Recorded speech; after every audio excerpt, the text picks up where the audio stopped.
نحمده ونصلي على رسوله الكريم اما بعد فاعوذ بالله من الشيطان الرجيم بسم الله الرحمن الرحيم رب اشرح لي صدري ويسر لي امري واحلل عقدة من لساني.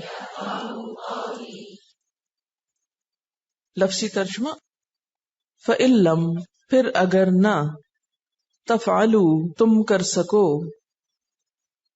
ولن اور ہرگز نہیں تفعلوا تم کر سکو گے فاتقوا تو بچو النار آگ سے التی وہ جو وقودها ایندھن اس کا الناس لوگ ہیں والحجارۃ اور پتھر اعدت تیار کی گئی ہے للکافرین کافروں کے لیے وبشر اور خوشخبری دے دو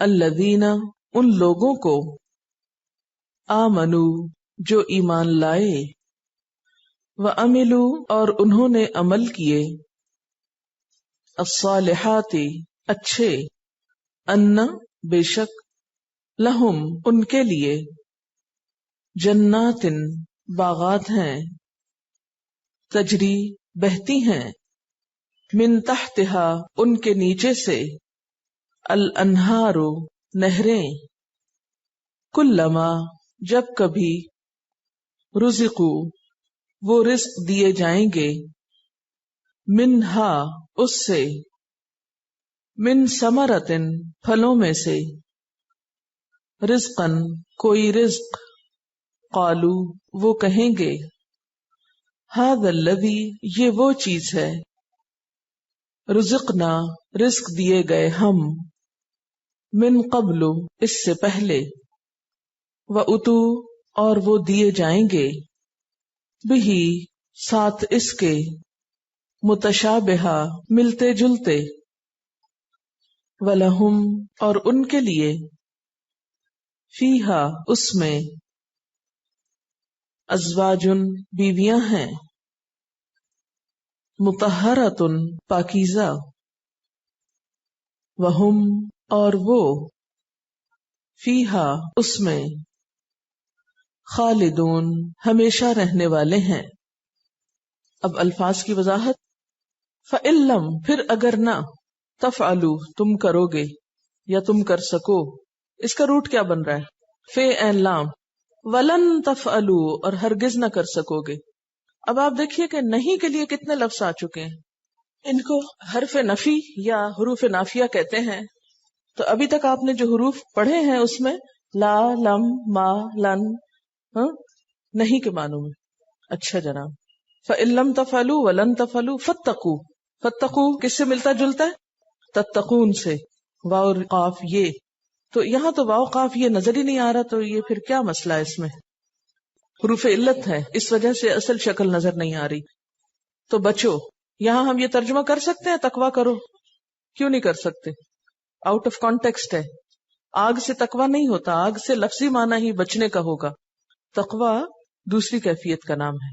النار آگ، التی وہ جو وقودها الناس وقود. واو قاف دال.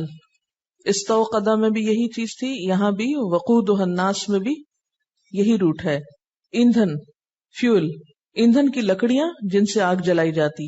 آگ کے شعلے کو بھی وقود کہتے ہیں، کیونکہ اس میں بھی نا استوقدہ نارا، تو شعلہ جلا اور آگ روشن ہوئی. وقودها الناس، الناس پھر آ گیا. والحجارہ، حجارہ کا لفظ جو ہے آپ کی نظر سے کبھی گزرا اردو میں؟ اس سے ملتا جلتا لفظ کیا ہے؟ حجر. حجر کس کو کہتے ہیں؟ پتھر کو. ایک مشہور پتھر ہے، اس کو کیا بولتے ہیں؟ حجر اسود. حجارہ پتھر. اعدت تیار کی گئی ہے. اعدت عین دال دال عدد عدد تیاری کے لیے. اصل میں تیاری اور عدد میں کیا مماثلت ہے؟ عدد گنتی کو کہتے ہیں نا، کاؤنٹنگ کو. تو جب کوئی چیز تیار کی جاتی ہے، مثلا اگر آپ کہیں جا رہے ہیں سفر پر اور آپ کو اپنا بیگ تیار کرنا ہے، کیسے کریں گے؟ گن گن کے رکھیں گے نا، کتنے جوڑے رکھنے ہیں، کتنے جوتے رکھنے ہیں. بہرحال تو اب یہ ہے کہ یہ جو یہاں پر عدت تیار کی گئی ہے، یعنی اللہ تعالیٰ نے گن گن کے رکھا ہوا ہے کہ کتنا اس کا ٹیمپریچر ہوگا، کتنی اس کی کوانٹٹی ہوگی، کتنے لوگوں کو اس میں آنا ہے. تو اس لیے وہ عدت عین دال دال عدد کے لیے ہوتا ہے، عدد گنتی کو کہتے ہیں، وہ عدت تیاری کو کہتے ہیں. دونوں کا ریلیشن شپ آپ نے سمجھ لیا. للکافرین، کافرین کا سنگولر کیا ہوگا؟ کافر. وبشر، اور خوشخبری دے دو. بے شین رے، بشر. بشر کس کو کہتے ہیں؟ انسان کو، جس کے اوپر کھال ہوتی ہے. جانوروں پہ بال ہوتے ہیں نا یا پر ہوتے ہیں، تو بشر انسان کو کہتے ہیں. بشارت خوشخبری کو کہتے ہیں، لیکن اس خوشخبری کو کہتے ہیں جس کا اثر انسان کی کھال پہ آ جائے. خوشی کہاں محسوس ہوتی ہے آپ کو؟ آپ کی فیلنگ کہاں آتی ہے؟ مثلاً ہاتھوں میں آتی ہے، چہرے پہ آتی ہے. تو سب سے زیادہ خوشی کا اثر سکن پہ ہوتا ہے یا ہڈیوں پہ ہوتا ہے یا گوشت پہ ہوتا ہے؟ سکن پہ ہوتا ہے. ٹھیک ہے. الذین، وہ لوگ، آمنو جو ایمان لائے، وعملوا الصالحات، اور انہوں نے اچھے عمل کیے. عملو، عملو کا روٹ کیا ہے؟ عین میم لام، اور اگر عین لام میم ہو تو کیا ہو جائے گا؟ علم. تو فرق ہو گیا نا ترتیب سے، حرف وہی ہے، ترتیب فرق ہے. الصالحات، صالحت ان کی جمع. صالحہ کس کو بولتے ہیں؟ نیک کو. صالح سے صالحات. انا، بے شک، لہم ان کے لیے، جنات باغات ہیں، جنت کی جمع. تجری، جیم رے یہ، جاری ہونا، بہنا، بہتی ہیں. من تحتہا، اس کے نیچے سے. تحت کہتے ہیں نیچے کو. الانہار، نہریں، نہر کی جمع. کلما، کل سے، جب کبھی، ہمیشہ. رزقو، رزق دیے جائیں گے، ریز قاف. منہا، اس میں سے. من ثمرتن، کوئی پھل. اب آپ دیکھ رہے ہیں کہ پھل کا مطلب یہاں فروٹس نہیں ہے، بلکہ کیا ہے؟ کوئی بھی کھانے کا حصہ درخت کا. رزقن، رزق کے طور پر، کھانے کے لیے. قالو، کہیں گے، ہاذا، یہ، الذی، وہی چیز ہے، رزقنا، ہم رزق دیے گئے، من قبل، اس سے پہلے. واتو، اور وہ دیے جائیں گے. اس کا روٹ بھی الف تے یہ یا حمزہ تے یہ ہے. عطایاتی بھی، ساتھ اس کے. متشابہہ، متشابہہ کا روٹ کیا ہے؟ شین بے ہے. اردو میں اس سے ملتا جلتا لفظ کیا ہے؟ شبہ. شبہ پڑ جانا. شبہ کس کو کہتے ہیں؟ مثلا کوئی شخص گزرا تو آپ کہتے ہیں میرا خیال ہے، مجھے ایسے ہی شبہ پڑا کہ وہ فلاں ہے، کیونکہ ملتے جلتے ہیں نا، ایک مشابہت ہوتی، ریزیمبلنس کی وجہ سے. متشابہہ یعنی ملتے جلتے ہوں گے. ولہم، اور ان کے لیے، فیہا، اس میں، ازواجن، بیویاں ہوں گی. اس کا سنگولر ہے زوج. عربی میں ازواج کا لفظ یہ اسپاؤز کے لیے استعمال ہوتا ہے، صرف بیوی کے لیے نہیں استعمال ہوتا، شوہر کے لیے بھی زوج ہی استعمال ہوتا ہے. اردو میں بیوی کے لیے زوجہ ہوتا ہے اور شوہر کے لیے زوج ہوتا ہے، لیکن عربی میں دونوں کے لیے زوج ہوتا ہے. مذکر مؤنث دونوں کے لیے استعمال ہوتا ہے. کسی بھی چیز کے جوڑے میں سے ایک، اسپاؤز کے معنی میں. مطہرہ، روٹ کیا ہے؟ توئے ہے رے، کیا نکلا اس میں سے؟ طہر، طہارت، پاکیزہ. فہم، اور وہ، فیہا، اس میں، کس میں؟ کس میں؟ جنت میں. خالدون، ہمیشہ رہنے والے. خالد کی جمع. خالد لفظ سنا ہے اردو میں؟ جی. روٹ کیا ہوگا؟ خے لام دال. خلد کا لفظ آپ نے سنا ہوگا، خلود سنا ہوگا.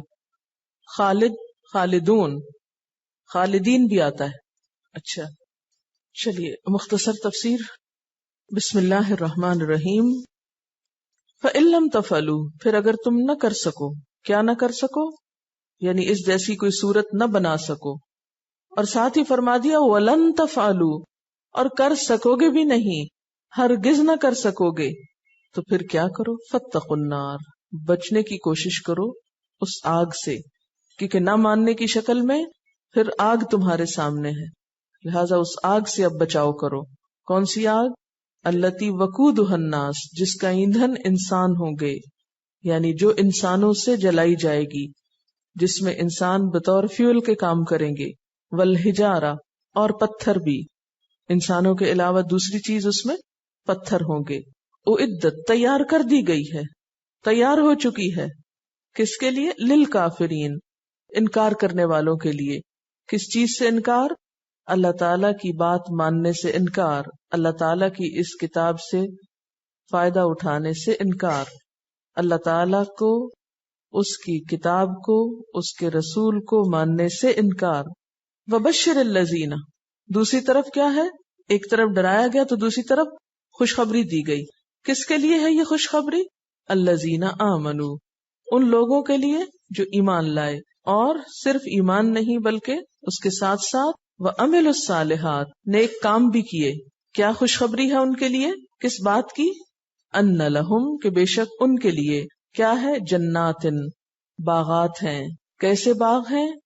تجری من تحتها الانہار، ان کے نیچے نہریں بہ رہی ہیں، یعنی محض سبزہ ہی نہیں، پانی بھی ہے، اور صرف سبزہ اور پانی ہی نہیں، صرف دیکھنے ہی کی چیز نہیں، کھانے کی چیزیں بھی ہیں، وہاں ان کو کھانے کو بھی دیا جائے گا۔ کلما رزقوا، جب کبھی وہ رزق دیے جائیں گے، یعنی ان کو کھانے کو کچھ بھی دیا جائے گا، منہا، ہاک سے مراد کیا ہے؟ جنت، اس جنت میں سے، من ثمرۃ، پھلوں میں سے، رزقن، رزق کے طور پر، کھانے کے لیے، جب کبھی اس جنت میں سے کچھ بھی ان کو دیا جائے گا، قالو، تو وہ کہیں گے، ھذا الذی رزقنا من قبل، یہ وہی چیز ہے جو ہمیں اس سے پہلے بھی بطور رزق ملی تھی۔ کہاں؟ دنیا میں۔ وَأُتُوا بِهِ مُتَشَابِهًا، اور وہ اس سے ملتی جلتی چیزیں ہی دیے جائیں گے۔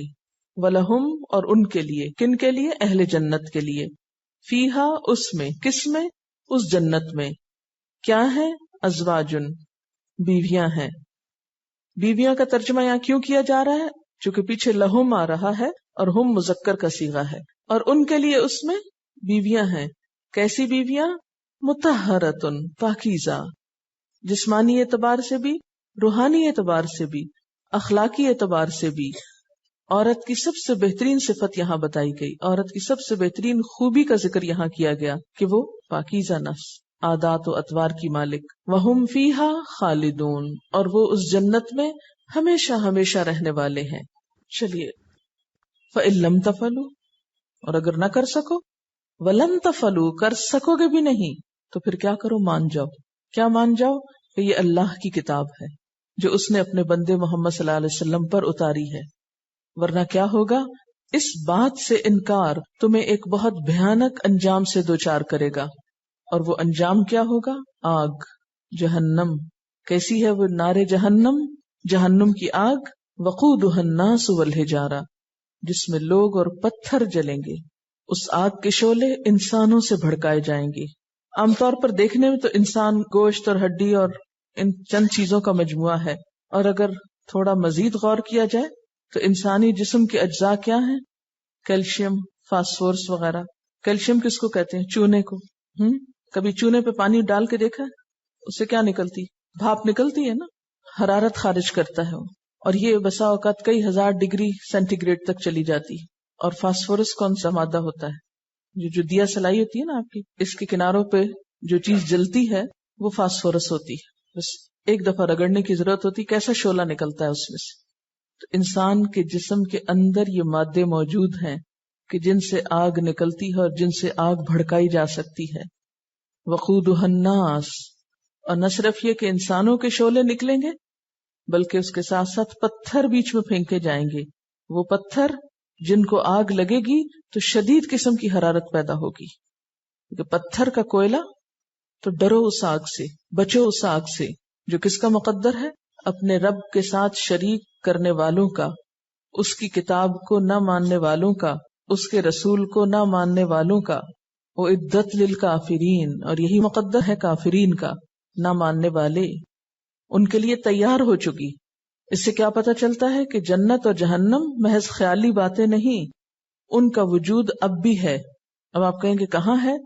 یہ جس رب نے بنائی اسی نے ان کی جگہ بھی بنائی، اس کو پتا ہے کہ کہاں تیار کر کے رکھنا تھا اس کو۔ وَبَشِّرِ الَّذِينَ آمَنُوا، اور دوسری طرف کیا ہے؟ خوشخبری دے دو ان لوگوں کو جو ایمان لائے۔ کیسے ہیں وہ لوگ؟ جو صرف زبان سے ایمان نہیں لاتے بلکہ اس کے ساتھ ساتھ عملی تصدیق بھی کرتے ہیں۔ وَعَمِلُوا الصَّالِحَاتِ، اور انہوں نے اچھے کام بھی کیے۔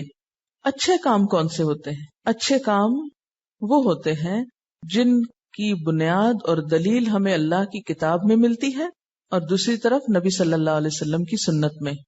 جو کتاب اور عبد سے ملتے ہیں، جو کتاب میں آئے اور عبد نے کر کے دکھائے. نبی صلی اللہ علیہ وسلم کیا تھے؟ چلتا پھرتا قرآن تھے. وہی عمل ہمارے لیے کیا ہے؟ عمل صالح. جنہوں نے اچھے کام کیے ان کے لیے کیا ہے انعام؟ ان لہم جنات، ان کے لیے ہیں باغات. کیسے ہیں وہ باغ؟ تجری من تحتها الانہار، جن کے نیچے نہریں بہ رہی ہیں. جنت کا حسن یہاں پر کیا بتایا گیا کہ اس میں پانی بہ رہا ہوگا، نہریں بہ رہی. یہ جو تحت کا لفظ ہے نا، تحت کہتے ہیں نیچے کو، اس کے کئی مفہوم بیان کیے گئے. اصل حقیقت تو اللہ تعالیٰ ہی جانتا ہے. کیوں؟ اس لیے کہ حدیث پاک میں آتا ہے جنت وہ جگہ ہے ما لا عین رأت ولا اذن سمعت ولا خطر على قلب بشر. وہ ایسی جگہ ہے جسے نہ کسی آنکھ نے دیکھا ہے، نہ کسی کان نے اس کے بارے میں سنا ہے، اور کسی انسان کے دل میں ان نعمتوں کا خیال تک بھی نہیں گزرا. کوئی امیجن بھی نہیں کر سکتا وہ کیسی جنت. اس لیے صحیح مفہوم تو اللہ ہی جانتا ہے من تحتہا کا، لیکن جو سمجھا گیا ہے وہ کیا ہے؟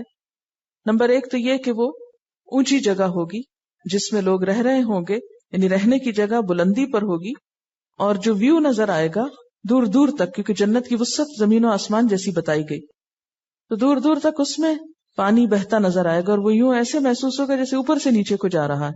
وہ پانی زیادہ خوبصورت لگتا ہے نا آبشار کی شکل میں.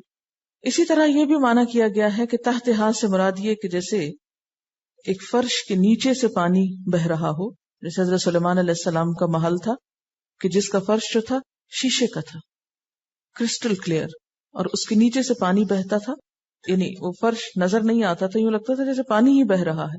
اسی لیے ملکہ بلقیس جب وہاں پر گئیں تو انہوں نے کیا کیا؟ اپنا کپڑا اٹھا لیا اس فرش پہ پاؤں رکھنے سے پہلے، لیکن نیچے سے پانی بہ رہا تھا.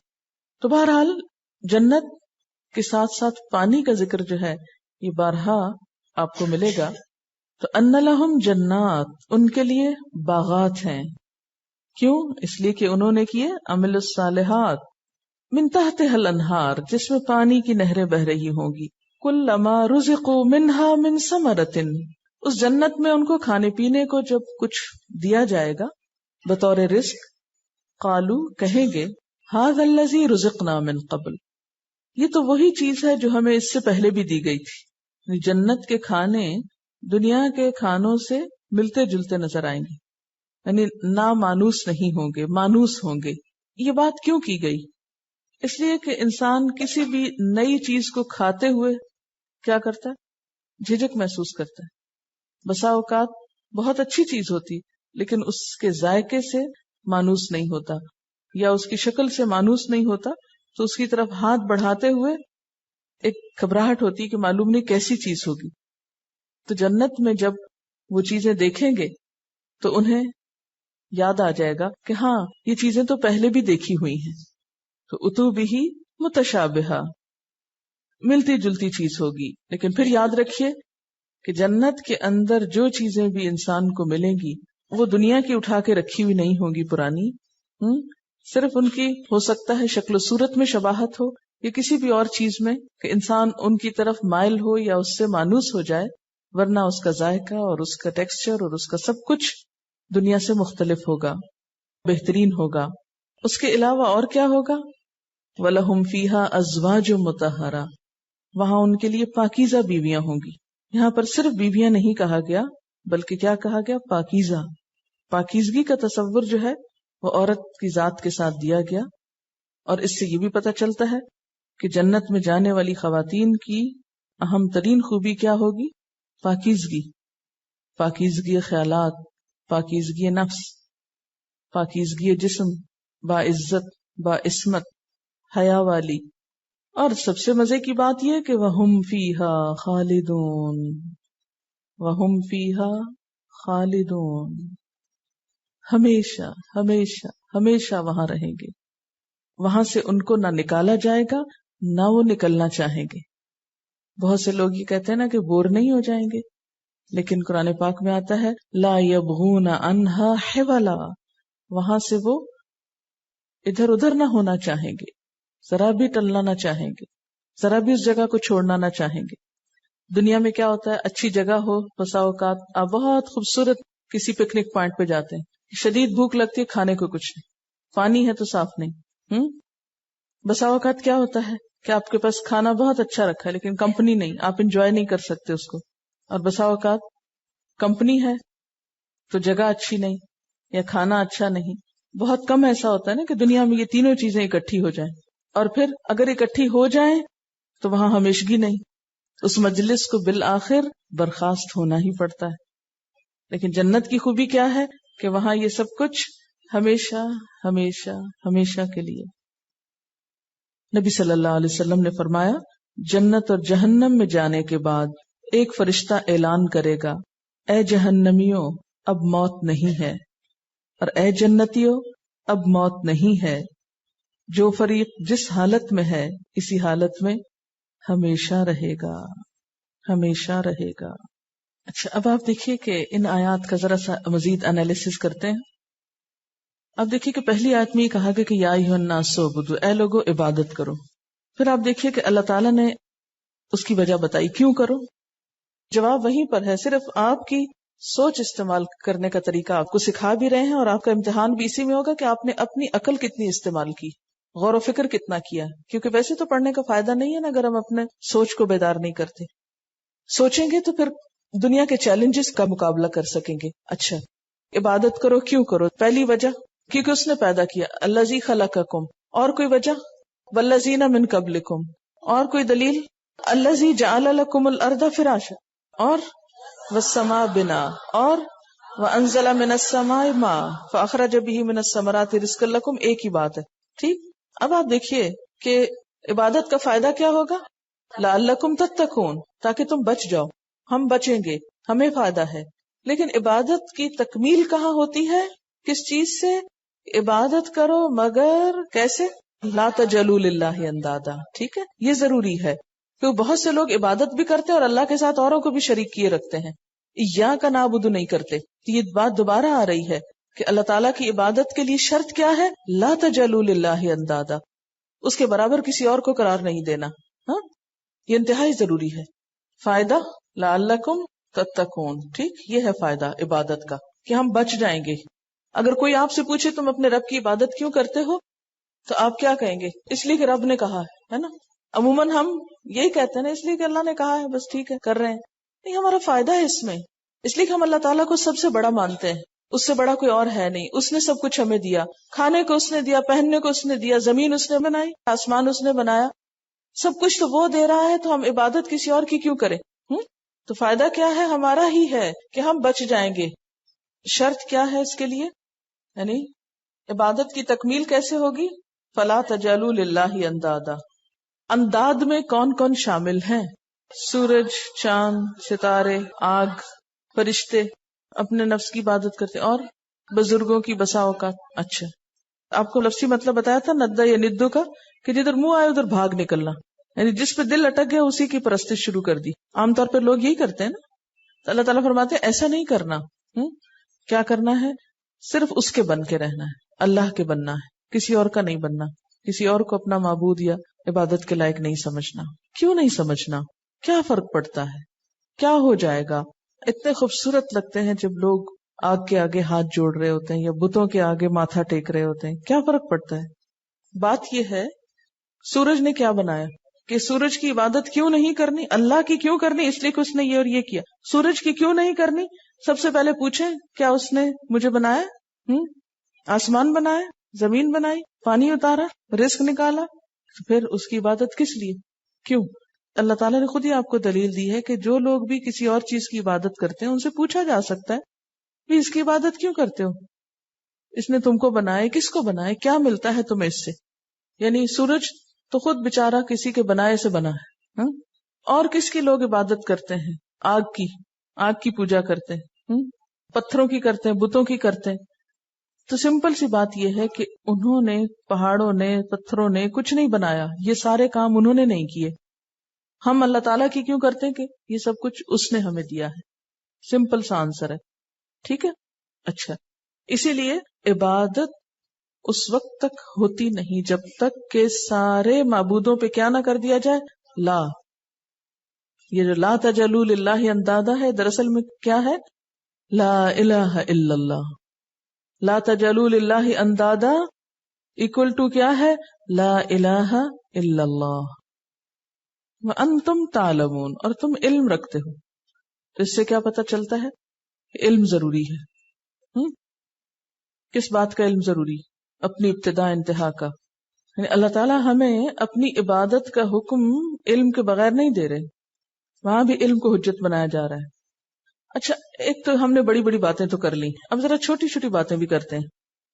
ہم یہ تو کہتے ہیں کہ سورج خدا نہیں ہے، پتھر نہیں ہے، بت نہیں ہے، گائے نہیں ہے، سانپ نہیں ہے، لیکن ہم بسا اوقات چھوٹی چھوٹی چیزوں کو شریک بنا لیتے ہیں.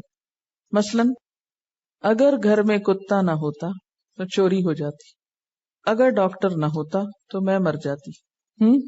تو پھر ہم کیا سمجھتے ہیں کہ ہمیں بچانے والا کون ہے؟ کتا اور ڈاکٹر؟ نہیں. اگر کتے کی وجہ سے ہم کو فائدہ پہنچا یا کسی ڈاکٹر کی وجہ سے پہنچا تو بھی اللہ کے اذن سے پہنچا. بسا اوقات آپ نے دیکھا ہوگا ڈاکٹر سر پہ کھڑے ہوتے ہیں اور مریض کیا ہوتا ہے؟ مر جاتا ہے نا. تو پھر زندگی دینے کی طاقت کسی ڈاکٹر میں نہیں ہے، وہ تو ایک سبب ہے، ذریعہ ہے جو اللہ تعالیٰ کے اذن سے کام کرتا ہے. اسی طرح دوسری چیزیں بھی. ابن مردویہ کی ایک روایت ہے کہ ایک شخص نے آپ صلی اللہ علیہ وسلم سے کہا جو اللہ چاہے اور جو آپ چاہیں. آپ نے فرمایا کیا تم مجھے اللہ کا شریک ٹھہراتے ہو؟ یوں کہو جو اللہ اکیلا چاہے. اچھا، پھر اس کے بعد آپ دیکھیے کہ یہاں پر ایک اور چیز جس پہ ذرا مزید غور و فکر کیا جا سکتا ہے، وہ ہے وَإِن كُنتُمْ فِي رَيْبٍ مِّمَّا نَزَّلْنَا عَلَىٰ عَبْدِنَا. اگر تمہیں شک ہے کہ یہ کتاب ہم نے اپنے بندے پہ نازل کی ہے تو کیا کرو؟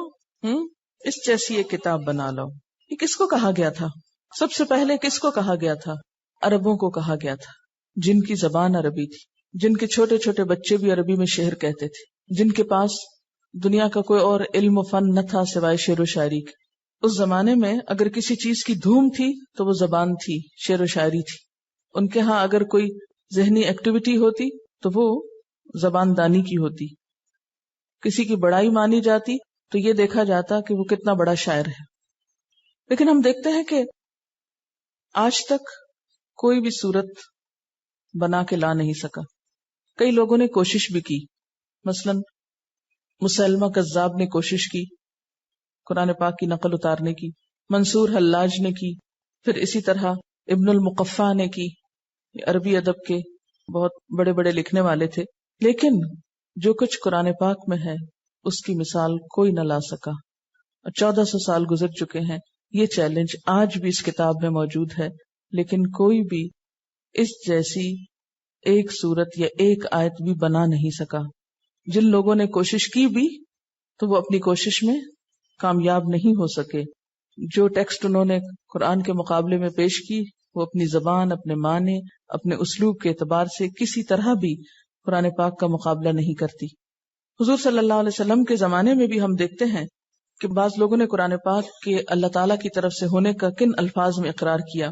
عرب کے سردار اسد بن زرارہ نے حضرت صلی اللہ علیہ وسلم کے چچا حضرت عباس کے سامنے اقرار کیا کہ ہم نے خواہ محمد صلی اللہ علیہ وسلم کی مخالفت کر کے اپنے رشتے ناتے توڑے، تعلقات خراب کیے. میں یقین کے ساتھ کہتا ہوں کہ وہ بلا شبہ اللہ کے رسول ہیں، ہرگز جھوٹے نہیں، اور جو کلام وہ لائے ہیں وہ کسی انسان کا کلام نہیں ہو سکتا.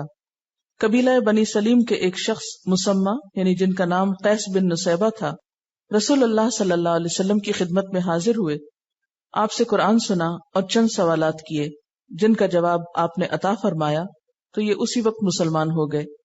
اور پھر اپنی قوم میں واپس گئے تو لوگوں سے کہا میں نے روم اور فارس کے فصحاء اور بلغاء کے کلام سنے ہیں، بہت سے کاہنوں کے کلمات سننے کا تجربہ ہوا ہے، ہیمیر کے مقالات سنتا رہا ہوں، مگر محمد صلی اللہ علیہ وسلم کی کلام کی طرح میں نے آج تک کہیں نہیں سنا. تم سب میری بات مانو اور ان کا اتباع کرو. تو انہی کی تحریک اور تلقین پر ان کی قوم کے 1000 لوگ فتح مکہ کے موقع پر حضور صلی اللہ علیہ وسلم کی خدمت میں حاضر ہو کر مسلمان ہوئے تھے، اور اس میں بھی انہوں نے کیا گواہی دی تھی کہ ان کے کلام جیسا میں نے کہیں نہیں سنا. وآخر دعوانا ان الحمد للہ رب العالمین. سبحانک اللہم وبحمدک نشہد ان لا الہ الا انت نستغفرک ونتوب الیک. والسلام علیکم ورحمۃ اللہ وبرکاتہ.